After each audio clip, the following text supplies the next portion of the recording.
A gente vai agora para a terceira mesa, chamada As Companhias de Teatro, Trabalho, Improviso e Precariedade. Nessa mesa, quero agradecer muito a presença virtual e presencial, efetiva, da professora Silvia Cristina Martins de Souza e da professora Rosana Orsini Brescia, duas pessoas que eu li muito, que eu tenho lido muito, que eu admiro demais, então estou muito feliz de poder também estar aqui, ter vocês como interlocutoras. Agradeço muito vocês estarem aqui. A gente vai passar a palavra para a professora Silvia. Eu escrevi aqui uma apresentação longa, eu acho que talvez seja melhor a gente... Eu me sinto muito mal quando começo a falar essas coisas, porque parece que eu não sou nada disso. Então é melhor, vamos pular essa parte. Vamos pular essa parte para otimizar tempo. Enfim, o título da apresentação da professora é Concorrência e Tensões Teatrais entre Portugueses e Brasileiros no Rio de Janeiro, na segunda metade do século XIX. Isso.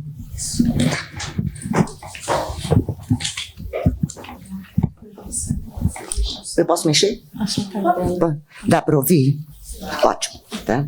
Eu queria começar agradecendo aos organizadores desse encontro, que eu tenho ouvido aqui, eu estou gostando muito, está muito interessante. A Mariana, particularmente, pelo contato que fez comigo o tempo todo. Enfim, é um prazer estar aqui hoje. O que eu quero fazer é apresentar resultados parciais de uma pesquisa que eu já venho desenvolvendo há uns 4, 5 anos sobre as relações entre portugueses e brasileiros nos meios teatrais do Rio de Janeiro. Nada contra o resto do Império, mas é que, assim, eu sempre me concentro muito. Eu comecei no Rio de Janeiro, continuo no Rio de Janeiro por motivos óbvios, né? Vocês percebem pelo sotaque, né? Então, mas eu tenho atravessado o Atlântico, né? Então, essas relações entre portugueses e brasileiros, num momento que o teatro se transforma no principal entretenimento do Ocidente, né?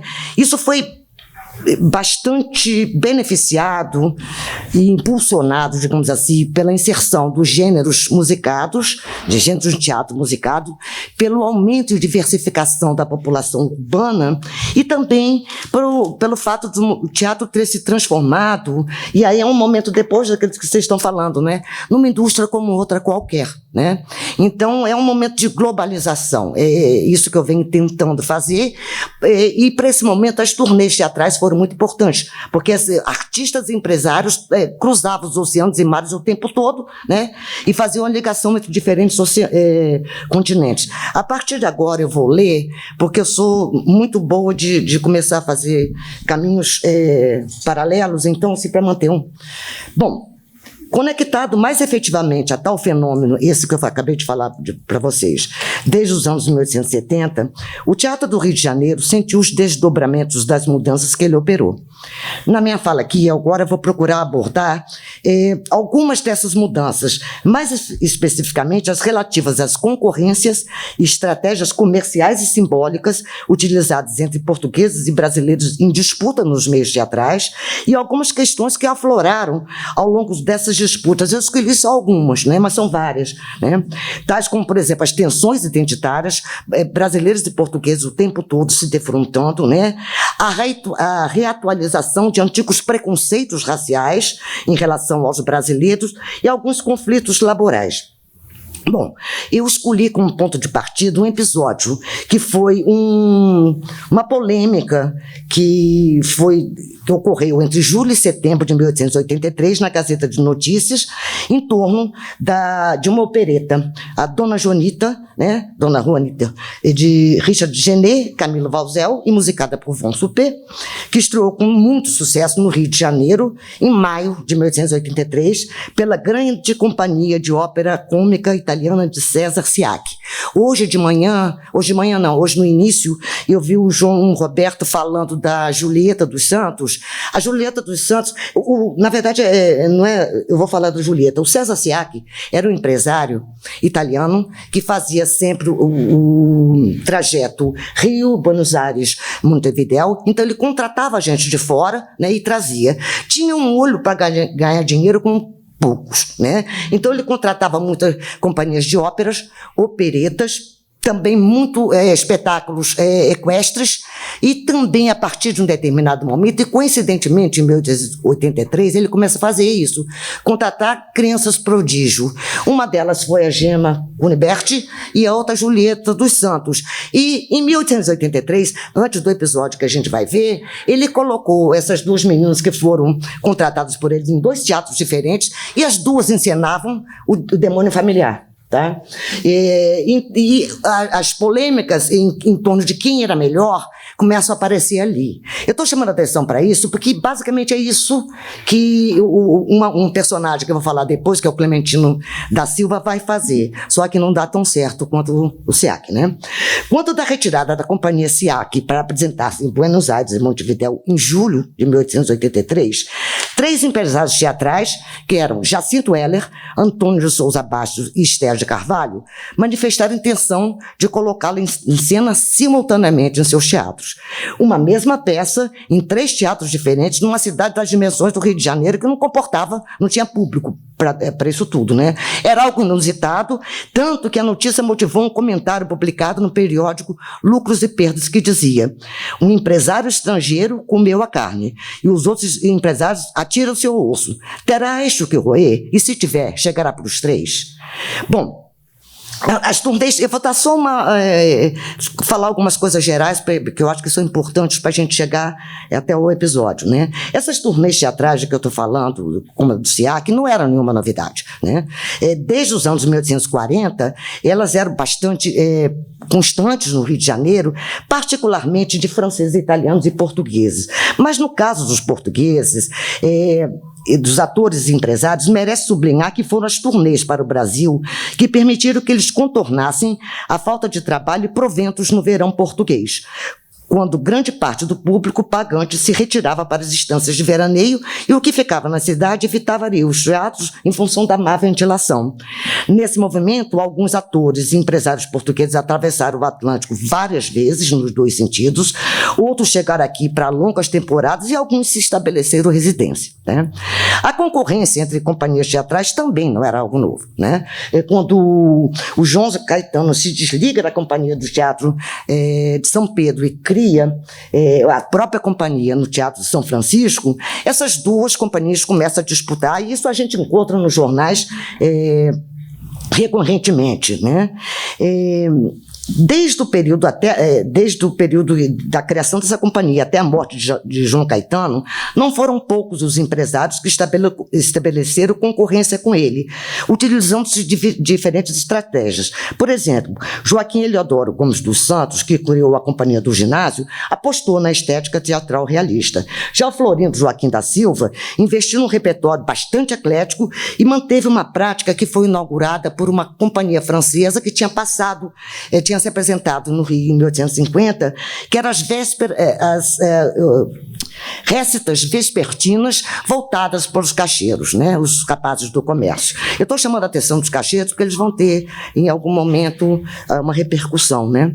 Mas essa concorrência tendeu a volumar-se a partir da década seguinte, e alguns elementos contribuíram para isso. Um deles foi a suspensão das subvenções governamentais aos teatros, tanto no Rio quanto nas províncias, a partir de 1868, diretamente relacionado à questão da guerra do Paraguai. Nesse momento eles falam isso. E tem um relatório do Ministério, do presidente de província da Bahia, de 1869, que é um primor de concisão, né, quando ele vai dizer assim, a partir do fim das subvenções, como é que a coisa vai acontecer? Ele diz: a partir de agora, os artistas que quiserem trabalhar por empresa ou associação têm que contar com seus próprios recursos ou meio para atrair o público, ou seja, é guerra, né?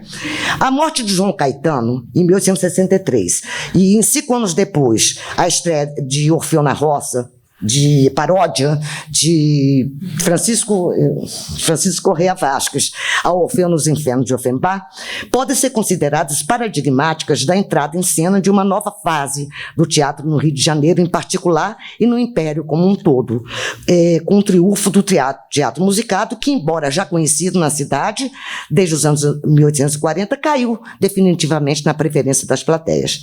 Em 1870, a Companhia Fênix Dramática, dirigida por Jacinto Heller se transformou os gêneros do teatro musicato no seu prato de resistência, e Heller se firmou como o mais bem-sucedido empresário teatral do Rio, situação da qual desfrutou até 1880. Nesse processo, ele contou com a presença do ator Vázquez no seu elenco, tanto como dramaturgo quanto ator. E o Vázquez manteve as récitas vespertinas na Fênix Dramática, e a Fênix, e parte do sucesso da Fênix, vinha justamente dessa partela das plateias, né? Os cacheiros estavam sempre lá, né? Então, o que acontece em 1883, em relação a esses três empresários, na verdade, é o resultado de um processo que já vinha de algum tempo, só que naquele momento a coisa tomou um outro vulto, né? Então, assim, vamos logo ao episódio, que eu estou enrolando para começar, né? Então vamos começar logo. Começar apresentando rapidamente esses personagens, tá? Jacinto Heller era filho de português, que chegou com a família ao Brasil quando ele contava 3 anos. Aqui ele se fez ator, trabalhou com empresários famosos como João Caetano, Florindo, Joaquim da Silva, e tornou-se empresário teatral. A portuguesa Esther de Carvalho era uma atriz e cantora. Ela, na verdade, ela tem uma trajetória artística muito pequena. Ela começa a encenar em Lisboa com 21 anos, e com 24 ela morre de tísica, tá? Mas ela começa com muita sorte em Lisboa, faz sucesso, vem para o Brasil, contratada por Sousa Bastos, e acompanhando um companheiro dela, o ator Ribeiro. Chegando aqui, eles ficam algum tempo, se desligam da companhia, criam a deles e começam a fazer concorrência com Sousa Bastos, né? Sousa Bastos foi um português, todo mundo português, né? Foi um português que começou a carreira em Lisboa como jornalista, autor, adaptador de peças teatrais, ensaiador, diretor e empresário teatral. No Rio, ele chegou em 1881, já desfrutando de alguma fama, e chamou a atenção de Adoc Lobo, que alugou o Teatro Príncipe Imperial e entregou a direção a ele. E, por fim, quem, na verdade, vai criar toda a confusão, que é o Celestino da Silva, também português, que começou as atividades no teatro como cambista de teatro e, posteriormente, se tornou empresário. O que ele fazia? Ele viajava por Madrid, Paris, Lisboa e Milão, conhecia as novidades teatrais, trazia para cá, né? E ele acabava também comprando os direitos autorais de autores estrangeiros, e ele passava a representar essas pessoas aqui, né?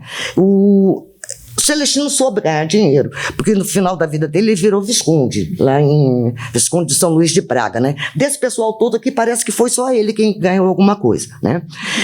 Mas porque era uma briga de foice, como a gente diz, um negócio.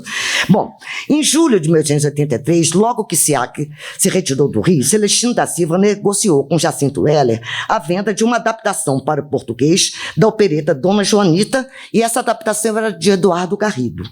Tudo parecia correr a contento, até que ele tomou conhecimento de que outros empresários estavam com as adaptações da opereta em mãos.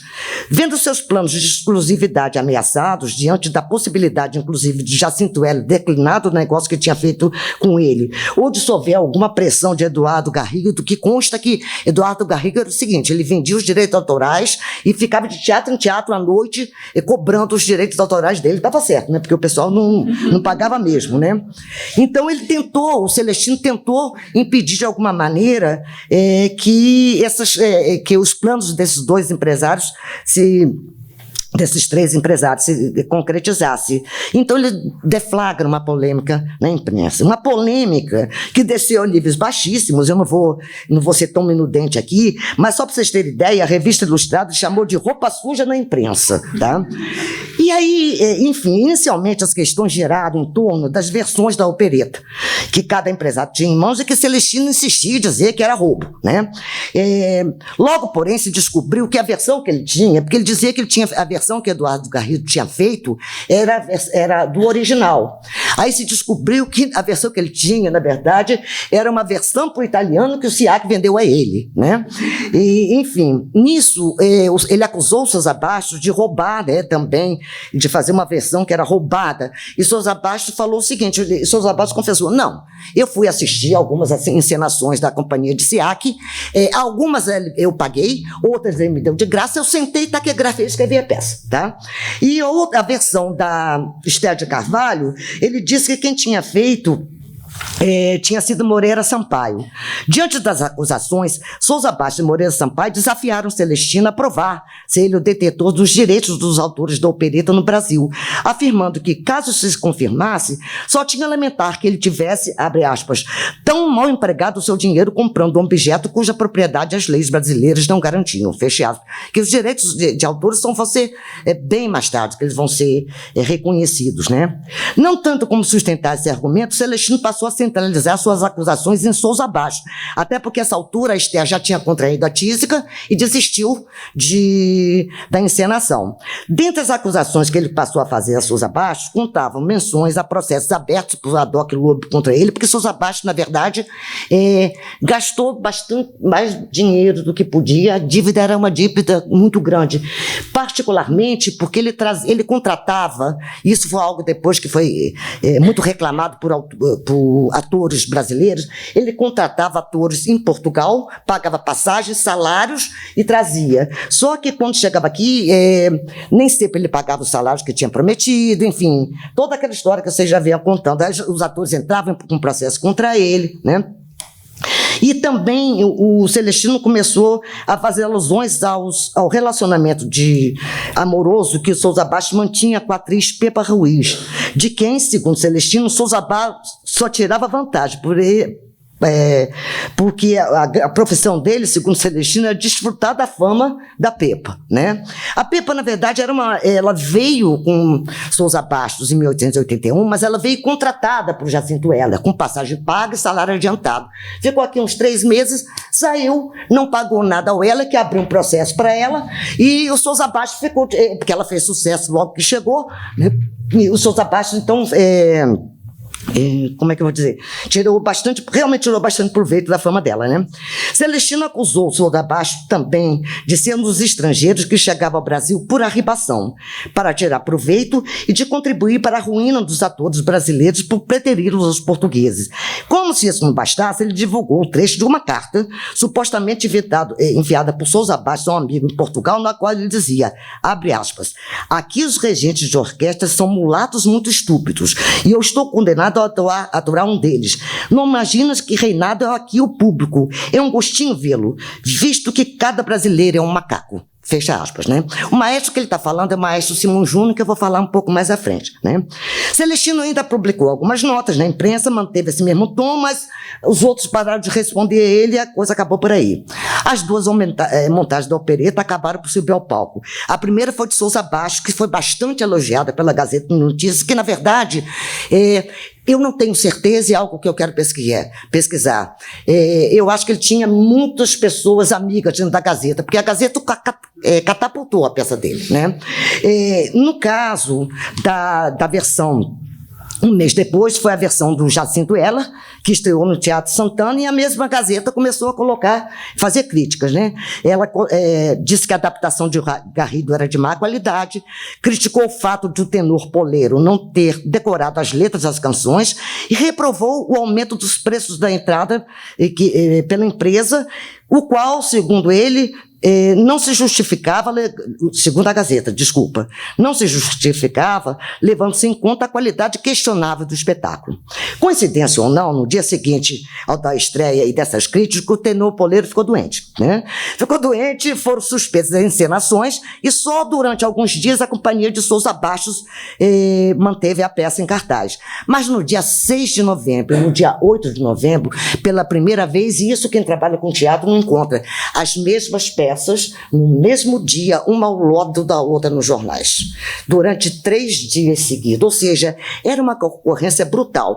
O Jacinto Heller, na verdade, tentava criar alguns chamarizes, né? Ele dizia, olha, na montagem do Santana, as últimas modificações feitas por Von Supé a música estão presentes. Enfim, a verdade é que eles ficaram nisso até que a partir do dia 14, Souza Bastos tirou o anúncio do jornal, começou a anunciar uma peça que eu não estou encontrando o nome aqui, O Espelho da Verdade, e se retirou com a empresa para uma turnê em São Paulo. A partir daí, só o Heller ficou encenando. Mas a história ainda não termina aqui. Em março de 1884, os leitores dessa mesma Gazeta se depararam com um texto escrito pelo Francisco Correa Vasquez, que era ator da Companhia Heller e se transformou também em folhetinista da Gazeta. E nesse texto ele dizia, em tom satírico, que corriam boatos de que seria celebrado um acordo que ele sugestivamente denominou contrato monopólio entre Jacinto Heller, Souza Bastos e Braga Júnior, que nessa altura o campeonato já tinha se juntado com Souza Bastos. A escritura pública em que se firmou esse contrato monopólio foi localizada e detalhadamente analisada por Fernando Bencarelli. Mas não o episódio que eu estou relatando aqui, provavelmente porque ele não teve acesso a essas fontes. Na verdade, a minha hipótese é que, e que em nada desmerece a interpretação de Bencarelli, eu diria que, na verdade, ela só reforça, né? Porque eu trago um dado a mais. É que as disputas em torno das montagens de Dona Joanita foram estopim para a assinatura desse contrato. Isso porque muito do que foi debatido e que apareceu na imprensa foi contemplado nos termos desses acordos. Como, por exemplo, a definição de um preço único dos bilhetes das récitas, né? Lembra-se que o Jacinto Heller tinha aumentado, né? A definição dos horários para as encenações, que nunca deveriam ser vespertinas aos domingos ou dias santos. Desculpem, esqueci de dizer que o Souza Bastos começou a oferecer encenações à tarde para os cacheiros, né? E os cacheiros eram público fiel, né, ao Heller. Na verdade, é uma disputa muito grande de Souza Bastos e com Heller, né? Que as peças encenadas por uma companhia no Rio e nas províncias não poderiam ser representadas nos mesmos dias por outra companhia. Definiram-se os preços a serem pagos pelos autores das peças, exceto as revistas de ano. Eu tenho a impressão de que as revistas de ano era aqui dentro que a coisa acontecia, então ficava mais fácil dos autores reclamarem, mas essas peças de fora era mais fácil você, na verdade, não pagar os direitos dos autores, né? Estipulou-se um teto de pagamento para os autores mais importantes das empresas e os atores que determinou-se que os atores que se desligassem das empresas não poderiam ser contratados pela outra, dessa que afirmou o acordo, pelo prazo de 3 meses. O acordo foi firmado, portanto, a tentativa, eu acho que ele dá muito claro uma tentativa de partilha de um espaço bastante complicado, né? São vários empresários, um público relativamente pequeno, que o Rio de Janeiro era grande coisa naquele momento. Bom, o certo é que pouco mesmo depois de firmado o contrato, Souza Bastos e Braga Júnior entram com um pedido de cancelamento, porque, segundo eles, Jacinto Heller descumprido uma das cláusulas ao contratar a atriz Rose Villiot, que fazia parte da companhia de Souza Bastos. Quer dizer, Souza Bastos roubou a pepa de Heller, o Heller roubou a Rose Villiot dele, né? Bom, o que a gente pode concluir desse episódio já para começar a terminar, ainda que em caráter provisório? Eu creio que um dos elementos mais significativos, que a meu ver, é a constatação de que nas últimas décadas do século XIX já tomara corpo no Rio de Janeiro um sistema teatral que se sustentava a partir de algumas redes, tal como já acontecia em algumas capitais europeias. Uma delas foi a circulação das companhias estrangeiras, que difundiam repertórios, introduzindo cidades de diferentes países. Mas, como para toda regra, há uma exceção, não podemos deixar de mencionar o caso de um dos operários da Casa da Ópera de São Paulo, em finais do século XVIII. Parece que, não estando muito satisfeito com a profissão, o dito operário resolveu fugir da companhia administrada pelo empresário Antônio Manso para o poderoso Morgado de Mateus, então governador da capitania de São Paulo. A resta do dia 6 de maio de 1770 teve de ser cancelada precisamente por causa dessa fuga. No entanto, poucos dias mais tarde, soube-se que o comediante tinha ido em direção a Goiás e tinha sido preso em Jacuí, Minas Gerais, a mando do governador, que não poupou esforços em recuperar o seu operário. Para entendermos esse caso, precisamos ter em conta que, durante a vigência de um contrato, os atores e atrizes poderiam se demitir em um período específico do ano, não sendo permitido fazê-lo fora da data estipulada. Mesmo infelizes com o trabalho, caso estivessem durante a vigência de um acordo com o empresário, os cômicos eram obrigados a aceitar os papéis que lhes fossem destinados, ensaiar e apresentar as óperas nos dias previstos. Portanto, a única forma de não subir no palco seria a fuga, e, no entanto, poderia ser punida com a prisão, tal como acontecia com os pretos escravizados. O O caso do proprietário paulista é singular pelo empenho do governador da capitania em recuperá-lo ou puni-lo por ter abandonado a companhia. Mas também temos que levar em conta que Dom Luiz Antônio de Souza Botelho Mourão era excessivamente envolvido, digo mesmo possessivo, com a atividade da Casa da Ópera Paulista e tomava de forma muito pessoal tudo o que envolvia os seus operários, não permitindo que nada ou ninguém atrapalhasse o seu divertimento. Como prova da relação que Dom Luiz tinha com os artistas da Casa da Ópera Paulista, citamos uma desavença ocorrida entre o empresário Antônio Manso e um soldado do Palácio do Governador. Após um desentendimento entre os dois, que resultou numa agressão física por parte do soldado ao empresário, ambos foram presos. Ao se inteirar do sucedido, Dom Luiz ficou indignado com a audácia do soldado em agredir um homem, cito, tão divertido, diante do seu palácio, ordenando que Manso fosse libertado imediatamente e que o soldado fosse levado ao tronco para ser punido como um escravo. Na grande maioria dos casos relativos aos atores e atrizes das casas da ópera públicas permanentes, as relações trabalhistas mencionam contratos estáveis com condições muito definidas. O melhor exemplo é o contrato estabelecido entre o padre Amaro de Souza Machado, proprietário da Casa da Ópera de Porto Alegre, e diversos atores da companhia, em 9 de julho de 1805. Nele, um grupo de atores se compromete a se apresentar em todos os domingos e nos aniversários dos membros da família real e das autoridades coloniais, a aceitar os papéis impostos sem qualquer argumentação com o diretor, a assistir a todos os ensaios, inclusive no caso de serem necessários mais de um ensaio no mesmo dia, aceitarem que, caso fossem acometidos por alguma doença que superasse 20 dias, ficariam sem nenhuma recompensa financeira por parte do teatro, a não faltar às representações sem um atestado médico chamado certidão do professor, a ceder ao teatro as obras produzidas para as noites de benefício, não permitir que nenhuma pessoa estranha à companhia entrasse no teatro, nem nos ensaios, nem nas récitas, a respeitar a regra de que na casa do vestuário não poderiam entrar cômicos de sexos diferentes, a não pedir os seus salários até o último dia de ópera, caso o teatro sofresse qualquer incidente, e a pedir demissão somente na quarta-feira de cinzas. O empresário, por sua vez, tinha liberdade de demitir qualquer um dos atores que desrespeitasse o acordo em qualquer época do ano, mas ele se comprometia a pagar os cômicos todos os meses o valor combinado individualmente, mesmo no caso de falta por doença que não superasse os 20 dias, a permitir que os atores e atrizes usufruto dos cenários e figurinos pertencentes ao teatro em suas noites de benefício e, no caso de despedimento, a pagar o ordenado correspondente, o salário correspondente a todos os dias trabalhados. Não sabemos a etnia desses atores, mas sabemos que eram todos livres e Floriana Maria da Conceição e Ana Rosa de Oliveira eram analfabetas, pois foram representados no ato da assinatura do contrato por terceiros. Considerando que o contrato supracitado foi assinado em 1805, as condições de trabalho em nada podem ser consideradas como análogas à escravidão. O direito de não atuar por até 20 dias mediante a apresentação de um certificado médico e ainda assim receber a integralidade do salário, por exemplo, parece uma cláusula à frente de seu tempo.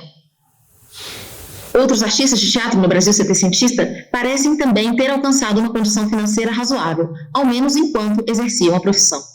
A atriz Violanta Mônica da Cruz, atuante na Casa da Ópera de Vila Rica, chegou a emprestar 200 mil réis a Manuel Machado Dutra para que o mesmo pudesse ser ordenado padre em 1792. Esse senhor era proprietário de 2 casas e permitiu que a atriz as utilizasse como garantia de que pagaria o empréstimo. Caso ele não fosse quitado em um período de 6 anos, Violanta se tornaria proprietária dos imóveis. Esse contrato prova que, em 1792, a atriz tinha uma situação financeira confortável que a permitia dispor de uma quantia significativa para um empréstimo. Contudo, em 1804, ela já não mais vivia nas casas de Machado Dutra, mas sim na freguesia das Cabeças, na periferia de Vila Rica, e ela vivia acompanhada por 2 filhas de nomes Augustinha e Teresa, de 30 e 25 anos, respectivamente, e de um menino de 4 anos, um menino exposto de 4 anos. Violanta era parda e vivia pobre, segundo o recenseamento de 1804. Não era casada e os registros de nascimento de seus filhos não mencionam o pai ou os pais das crianças.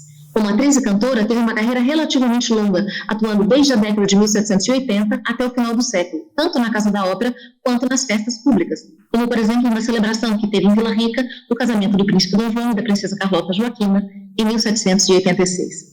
Contudo, é natural que, após deixar a atividade na Casa da Ópera, a condição financeira da cantora tivesse se deteriorado. Ao contrário da aparente confortável situação financeira da atriz Violanta Mônica, durante os seus anos ativos na Casa da Ópera de Vila Rica, sua colega Francisca Luciana passava por sérias dificuldades financeiras.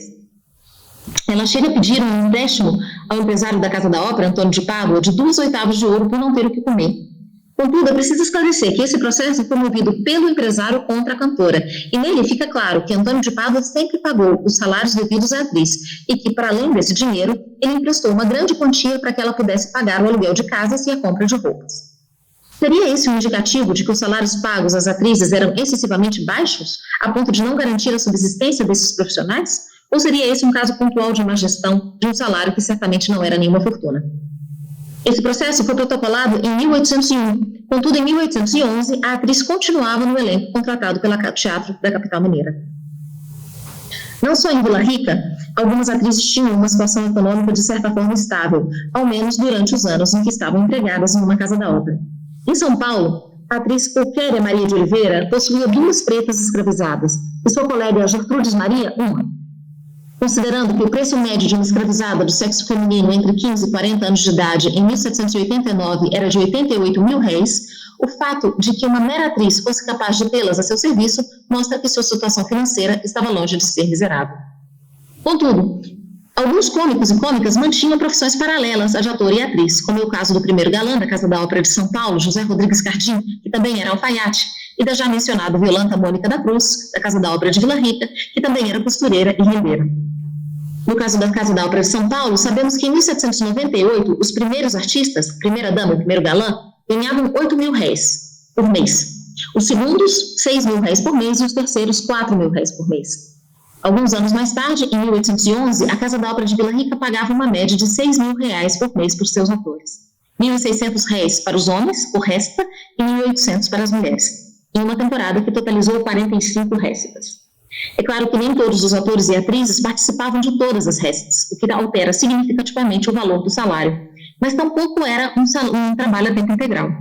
Como comparação, sabemos que um músico de orquestra ganhava R$750 por função na Casa da Ópera Mineira, enquanto a jornada de trabalho de um adulto branco sem qualificações custava aproximadamente R$320. Só para termos uma ideia dos valores arrecadados pelas atrizes de São Paulo e Vila Rica em comparação com os gastos que elas tiveram com a compra de escravizadas e empréstimos, vemos que uma escravizada custava o equivalente a 11 meses de trabalho de uma atriz de primeira ordem em São Paulo, enquanto Violanta Mônica da Cruz teria que trabalhar 29 meses para economizar a quantia que emprestou para Manuel Machado Dutra. É claro que essas atrizes também ganhavam pelas noites de benefício e pelas festas públicas pelas quais eram eventualmente contratadas. E talvez também tivessem outros rendimentos, mas isso é uma outra história. Em relação à formação das atrizes e dos atores empregados nas casas da ópera por todo o Brasil ainda no século XVIII, é possível constatar que a maioria era alfabetizada. Contudo, no caso das mulheres, algumas não sabiam ler e escrever, a pouco dificultava significativamente a própria realização da função da atriz-cantora. Muitas ainda eram mães solteiras, como era o caso de Eufrásia Joaquina Mascarenhas, Violanta Mônica da Cruz e Pulquéria Maria Antônia de Oliveira, que criavam seus filhos sem a participação financeira dos pais das crianças. O fato delas serem alfabetizadas, de muitas delas, da maioria ser alfabetizada, é muito significativo, porque nessa época, nem mesmo as mulheres brancas da elite, nem em Portugal e nem no Brasil, eram todas alfabetizadas. Era muito raro uma mulher ser completamente alfabetizada.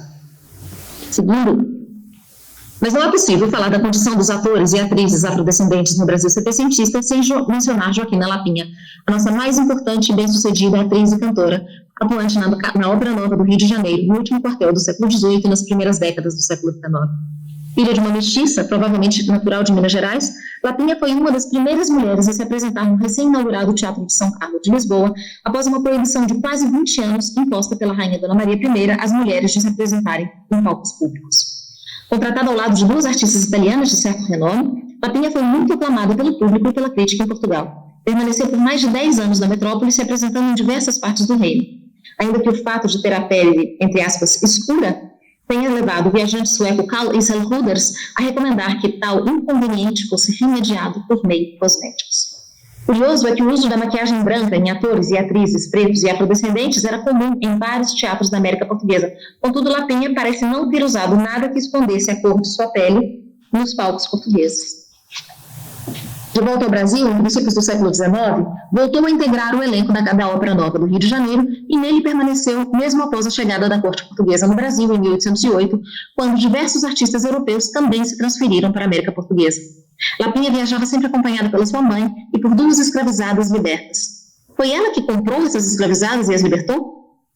Ela morreu solteira, mas sem filhos, ao contrário de algumas das suas colegas que cuidavam dos filhos sem os respectivos progenitores.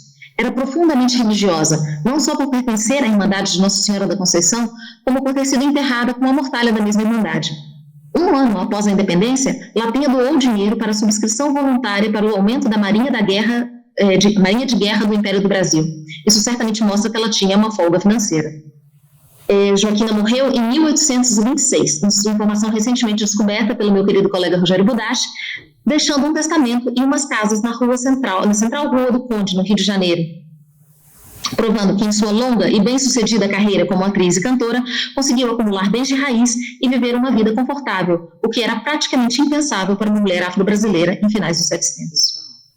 Pelo assim exposto, podemos observar que, ao menos para uma grande parte dos homens e mulheres afrodescendentes e livres, a profissão de ator ou atriz proporcionava uma estabilidade financeira pouco comum em finais do século XVIII e início do século XIX, em grande parte da América Portuguesa.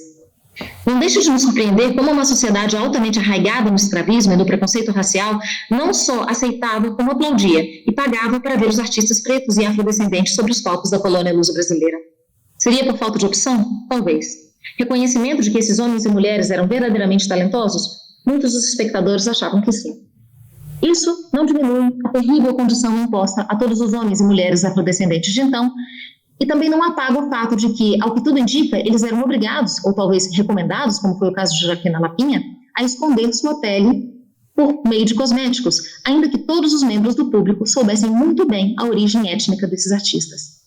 Não se pode deixar de reconhecer que o trabalho era estável, e se não bem pago, certamente pago, e que as condições de trabalho não parecem ter envolvido nenhum tipo de castigo físico, desde que respeitadas as cláusulas previamente estabelecidas por contrato. Esses homens e mulheres eram mais ou menos livres para ir e vir, inclusive livres para se demitir, desde que dentro da cláusula previamente assinada com o empresário, e o emprego parece ter proporcionado uma condição de vida ao menos razoável para a maioria dos artistas, sendo uma opção a ser considerada por todos aqueles que, destinados a viver à margem da sociedade por causa de sua origem étnica, em um cruel sistema de administração, onde o escravismo era um pilar que ainda demoraria quase um século a ser derrubado, fossem curiosos na arte de representar ou tivessem um dom natural para a cena. Muito obrigada.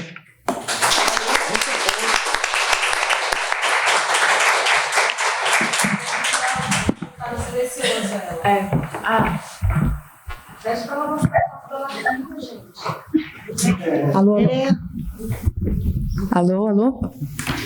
Muitíssimo obrigada, Rosana. Excelente. Vamos passar agora para uma rodada de perguntas. E também dentro do tempo, viu? Vocês duas.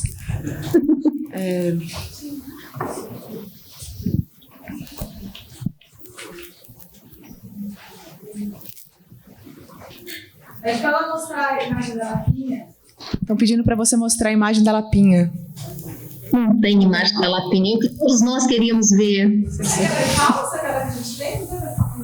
Tem uma gravura, né? Que está na internet, que circula, né? Tem uma gravura, mas é uma gravura que foi feita agora, 5 anos atrás. A gente não tem imagem da Lapinha. Como eu queria poder te mostrar a Lapinha, mas não dá.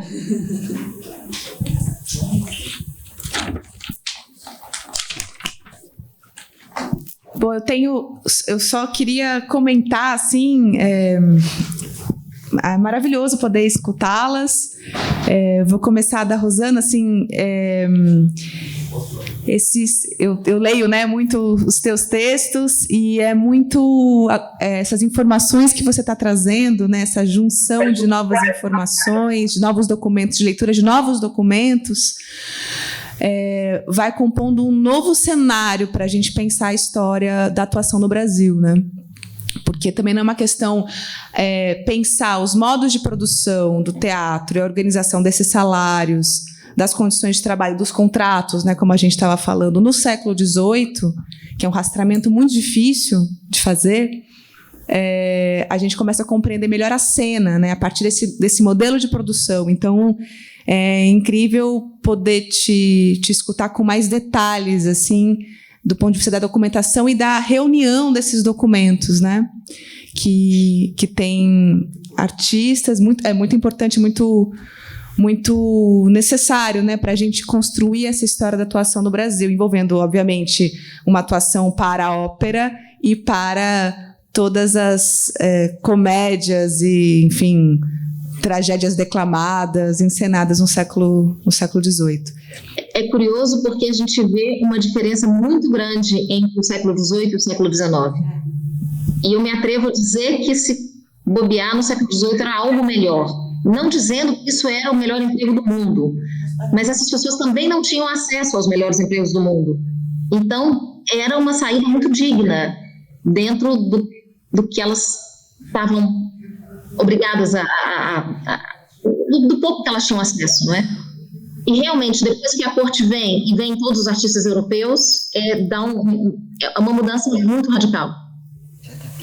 E alguns permanecem, né? Alguns permanecem, tentam permanecer, mas acho que esse rastreamento que eu gostaria até de fazer, mas é um rastreamento difícil, né? De pensar esse processo, né? Quando vem a contratação das companhias para o Teatro São João, para onde vão, né, os artistas? Pensar isso tanto do ponto de vista da corte, né, imperial, quanto também das províncias. Alguns ficam, não é? Alguns realmente transitam entre o teatro colonial para o teatro já da corte, né, a ser o teatro real. Mas seria muito interessante saber o que foi feito dos outros, né?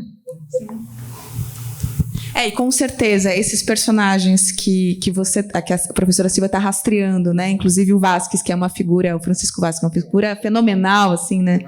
No século XIX, né? A ligação dele, né, com essa primeira geração, né, de passagem, né, do 18 para o 19, né?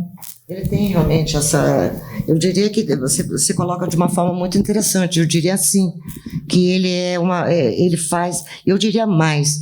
Não ele faz uma parte de uma geração de passagem. Eu acho que ele tinha um feeling muito grande para perceber algumas coisas, né? Eu me lembro de um folhetim, aquele primeiro folhetim que tem na Gazeta da Tarde, que foi dado como perdido durante muito tempo. Alguém encontrou, mandou para mim o tal do folhetim. E é muito engraçado que ele diz assim, quando ele começou com o João Caetano, que dava muito apoio a ele, e quando ele foi começar com o Dux, com o Emílio Dux diz que ele não tinha qualquer futuro, né? E virou quem virou, né? Porque o Dux, na verdade, criticava muito nele essa veia cômica, e o Vasquez sabia muito bem fazer isso, ou seja, a própria paródia Orfeu na Roça já é um primeiro momento, né, de uma exacerbação desse teatro musicado extremamente comercial, onde as relações laborais ficam muito tensas, né?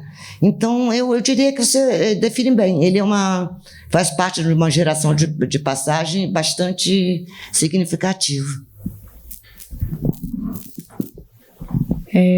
Eu não sei, dá vontade da gente continuar aqui infinitamente, assim, debatendo. Alguém tem alguma questão? Quer fazer algum comentário? Saloma, mestre. Tem um microfone ali que eu acho que vai ser... O ideal seria a gente virar aqui para a Rosana ver, né? Sim. Você consegue... Não dá. Olha, pode ser daqui mesmo? Pode ser. Você consegue escutar, Rosana? Consigo. Sim. Olha, 2 exposições quase chocantes, né? Se considerar os manuais escolares de história do teatro, é quase uma inversão de narrativa, né? Então, a questão é, quanto tempo vai levar para que os cursos de teatro, pensando como professor, né, comecem a assimilar nos seus currículos essa revisão, que não é uma revisão apenas, é uma recolocação de uma historicidade a partir de um presente que é muito mais auspicioso do que tem sido, pelo menos para mim, como descendente de africanos nessa sociedade. Quanto tempo vocês acham que os professores e professoras de teatro, os currículos das escolas de teatro vão levar para assimilar isso que vocês estão propondo descortinar como história do teatro nacional? Respondo eu? Você jura que você quer que eu responda? Olha, sinceramente, eu não sou do teatro, eu trabalho com teatro. Na verdade, o teatro é uma porta de entrada para pensar a sociedade, enfim, a partir de uma viés da história social da cultura. Mas é um ótimo espaço, porque a diversificação é muito grande. Bom, tirando, eu sou historiadora e dou aula em curso de história, dou aula de Brasil Império e cultura afro-brasileira. A levar em conta o tempo que está se levando para fazer pequenas mudanças no currículo de história, eu imagino que no teatro também a coisa não é simples e não vai ser tão fácil.